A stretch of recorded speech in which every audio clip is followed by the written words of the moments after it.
Baik, Assalamualaikum warahmatullahi wabarakatuh. Kami dari kelompok satu ingin mempresentasikan hasil UTS Manajemen dan Organisasi Perusahaan Logistik pada kelompok kami yang beranggotakan yang pertama ada Fitri Sulio, Sulistiawati, yang kedua saya sendiri Midiana Nanda Gutomo, yang ketiga ada Jas Miranda, yang terakhir ada Rendra Bagus Kusuma Jati.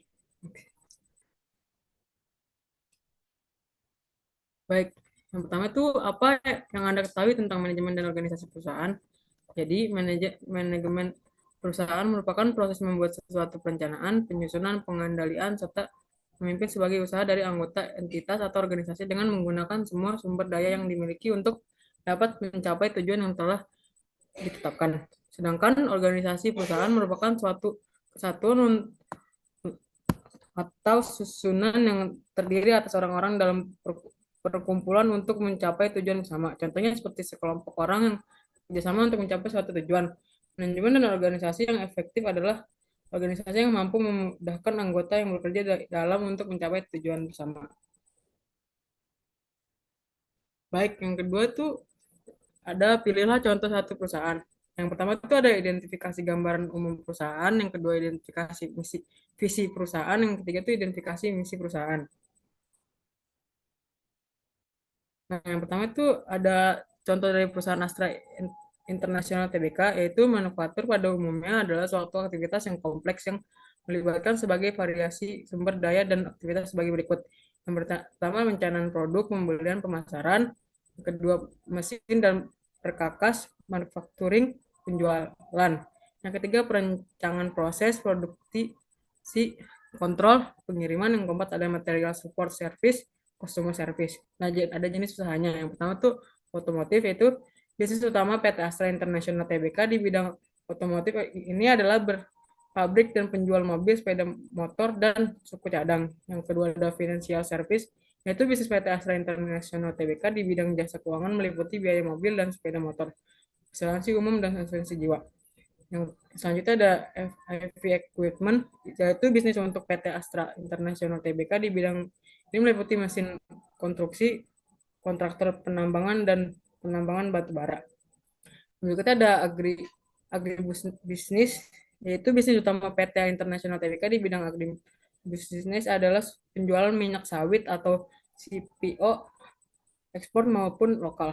Yang selanjutnya ada informasi teknologi, itu merupakan bisnis utama PT Astra International Tbk di bidang dokumen Sulistion dan IT Sulistion di Indonesia. Nah, yang terakhir ada infrastruktur, yaitu merupakan bisnis utama PT Astra International di bidang telekomunikasi. Next. Yang selanjutnya ada visi perusahaan, yaitu menjadi salah satu perusahaan dengan pengelolaan terbaik di Asia Pasifik dengan penekanan pada pertumbuhan yang berkelanjutan dengan mengembangkan kompetensi melalui pengembangan sumber daya manusia, struktur keuangan yang solid, kepuasan pelanggan, dan efisien.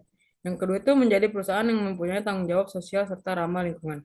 Yang selanjutnya yang terakhir itu misi perusahaan. Yang pertama sejahtera bersama bangsa dengan memberikan nilai terbaik kepada stakeholder kami. Yang terakhir itu perusahaan Astra International Tbk ingin memberikan pengalaman dan service level yang sesuai ekspektasi customer maupun rekan kerja. Next. Selanjutnya, dalam studi kasus yang telah diberikan, terdapat beberapa masalah dalam organisasi yang dapat membuat karyawan di perusahaan itu sibuk dan mengalami kesulitan dalam menyelesaikan tugas-tugasnya.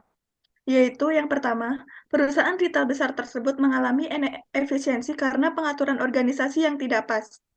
Hal ini dapat terlihat dari beban kerja karyawan yang sudah di atas normal atau melebihi batas normal, sehingga karyawan tersebut harus berjuang terlebih dahulu untuk menyelesaikan tugasnya atau menyelesaikan tanggung jawabnya.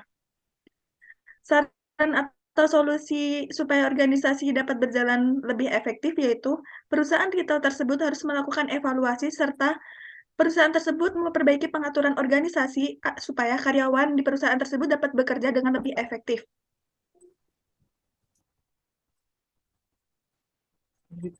Selanjutnya, nomor 2, di perusahaan lain, pekerjaan dibagi menjadi program-program yang dipimpin oleh seorang manajer yang tidak memiliki prioritas yang jelas. Pimpinan tidak pernah menetapkan mana program yang perlu diutamakan atau yang tidak perlu diprioritaskan.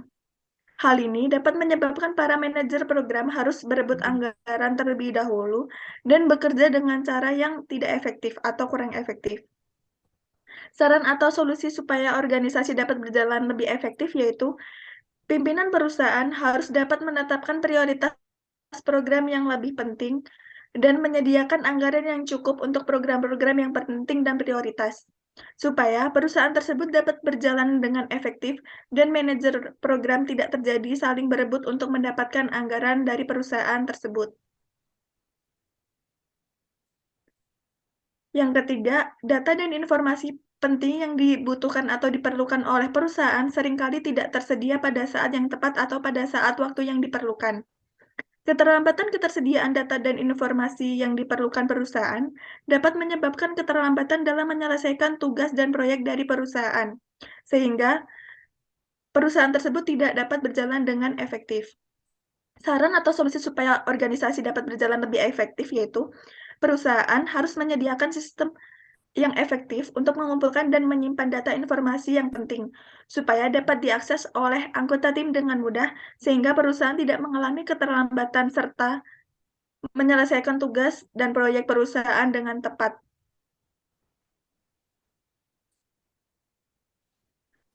Dari studi kasus, perusahaan atau organisasi tersebut belum berjalan dengan efektif.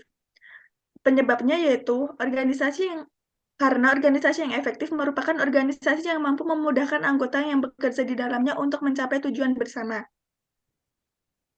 Nah, supaya organisasi atau perusahaan dapat berjalan dengan efektif, anggota dari organisasi tersebut dapat membahas masalah yang terjadi dalam organisasi dan mencari solusi yang tepat untuk menyelesaikan permasalahan tersebut.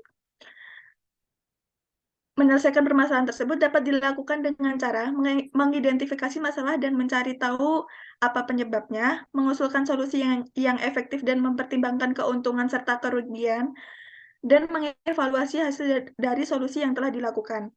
Dengan cara ini, organisasi dapat meningkatkan efektivitasnya dan memberikan manfaat bagi anggota yang bekerja di dalamnya.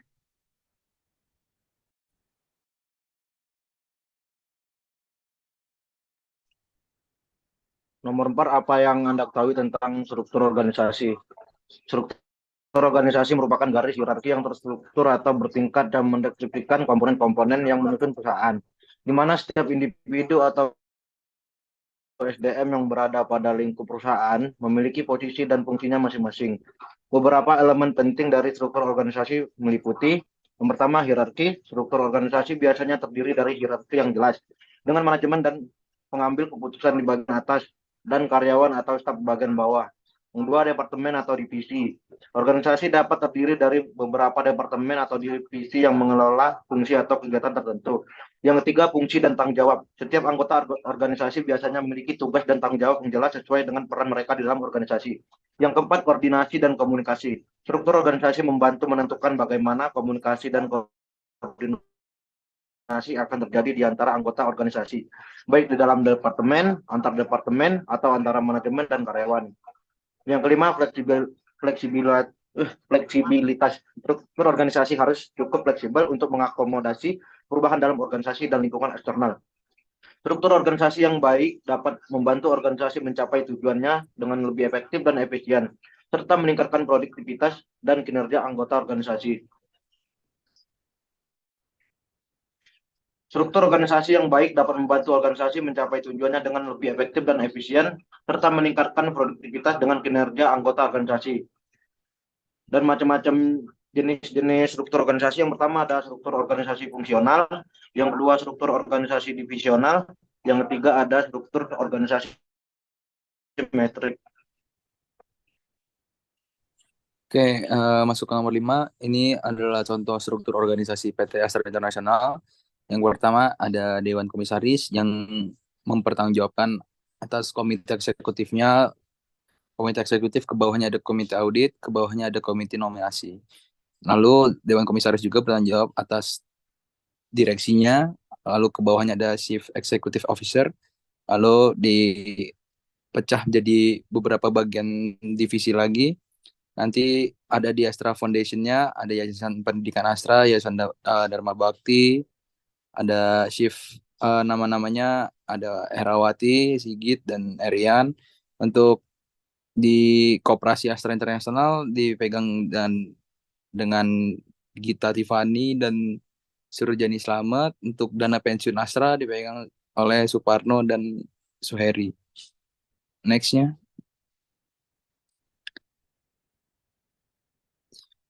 PT Astra International Tbk menggunakan atau menerapkan struktur organisasi fungsional.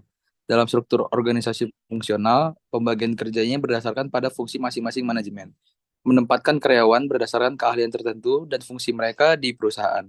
Apabila karyawan fokus pada perannya masing-masing, operasional pada PT Astra International akan berjalan efektif dan sesuai tujuan atau target dari perusahaan. Terima kasih. Sekian dari kelompok 1 atas presentasinya. Kurang lebih mohon maaf. Wassalamualaikum warahmatullahi wabarakatuh.